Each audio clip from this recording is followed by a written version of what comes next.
Oi, pessoal. Depois que eu fiz aquele vídeo sobre o câncer de cabeça e pescoço, algumas pessoas vieram conversar comigo me perguntando por que esse paciente precisava tanto de fisioterapia nesse pós-tratamento. Bom, então vou fazer algumas considerações e falar rapidamente para vocês quais as principais sequelas que acometem esse paciente de câncer de cabeça e pescoço, que estão relacionadas ao tratamento clínico e cirúrgico do paciente. Certo?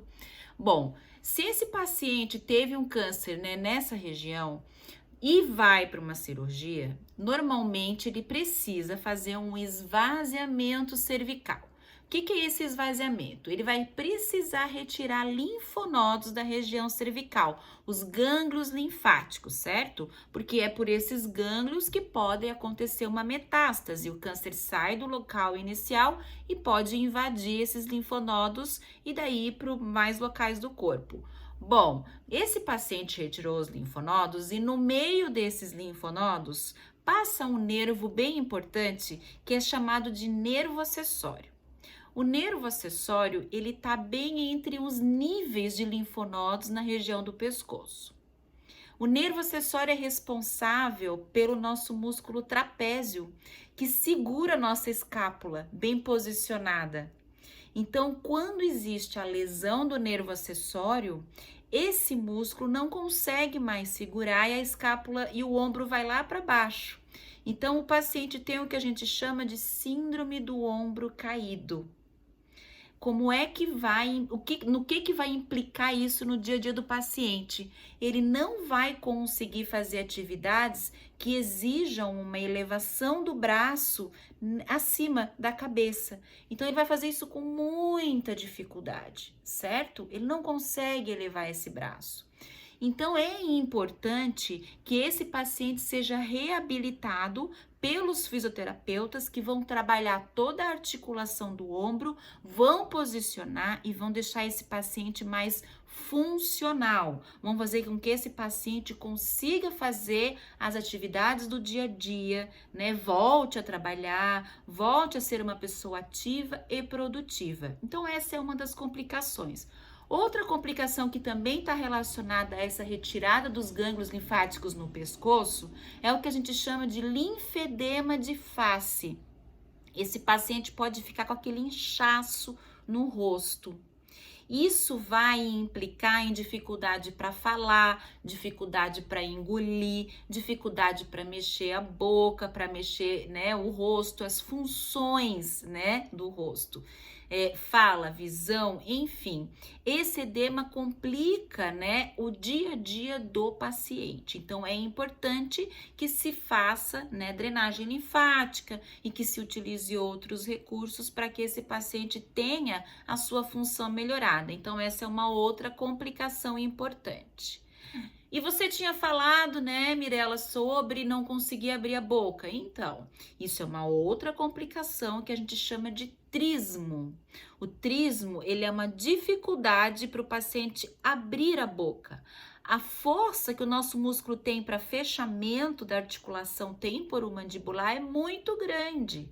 Quando esses músculos que estão nessa região sofrem com a radioterapia, que vai ser bem dessa forma, né? Vai pegar esse local do paciente, essa radioterapia, ela vai implicar em diminuição do movimento, fibrose, áreas endurecidas, dificuldade na movimentação de líquidos, dificuldade na movimentação da própria articulação, e isso vai levar a uma rigidez ao longo do tempo. Esse paciente então pode evoluir com dificuldade na abertura de boca. Então ele vai ficar com com essa limitação. A gente faz uma medida na abertura de boca, ele não consegue comer, falar, colocar uma colher na boca, bocejar. Então, as funções desse paciente ficam extremamente comprometidas. É uma sequela difícil de tratar. Quando está instalada, dificulta bastante o trabalho do fisioterapeuta. Mas ela pode ter sim uma resposta. De pouquinho em pouquinho, a gente vai fazendo com que esse paciente consiga abrir cada vez mais a sua boca, certo? Então é importantíssimo que o fisioterapeuta fisioterapeuta acompanha esse paciente por conta do trismo, certo?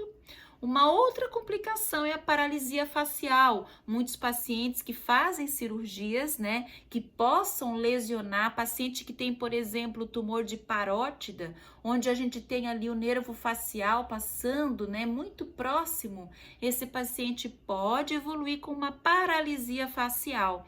E isso vai trazer implicações no dia a dia e o paciente acaba então, né, com essa sua função diminuída. O fisioterapeuta vai trabalhar de forma a tentar recuperar, né, o quanto antes essas funções.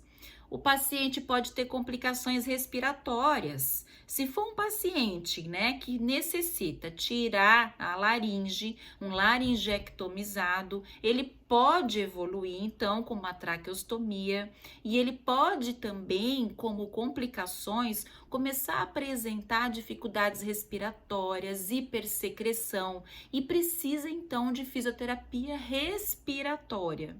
Tem algumas outras complicações, como xerostomia, que é a boca seca, mucosites, né, inflamação da mucosa oral, radiodermites, né, que são essas inflamações decorrentes da radioterapia, principalmente em pele e tecido subcutâneo. Isso tudo a gente tem na fisioterapia recursos que melhoram essas funções, que diminuem a dor, que dão mais qualidade de vida para o paciente.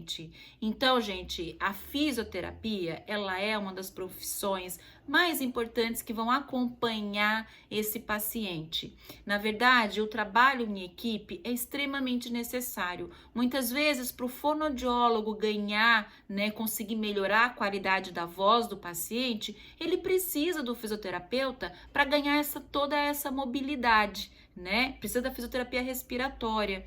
Então, é uma associação de todos os profissionais. O nutricionista, extremamente importante, o psicólogo, muito importante, estar em contato com o cirurgião de cabeça e pescoço para saber qual foi o nível da cirurgia, o que pode ter acontecido, que complicações podem aparecer, é muito importante. Então, o trabalho em equipe, né, na região, com o paciente de cabeça e pescoço, ele é fundamental. Então, é muito importante que a gente tenha essa consciência de multiprofissionalidade quando a gente fala em região de cabeça e pescoço.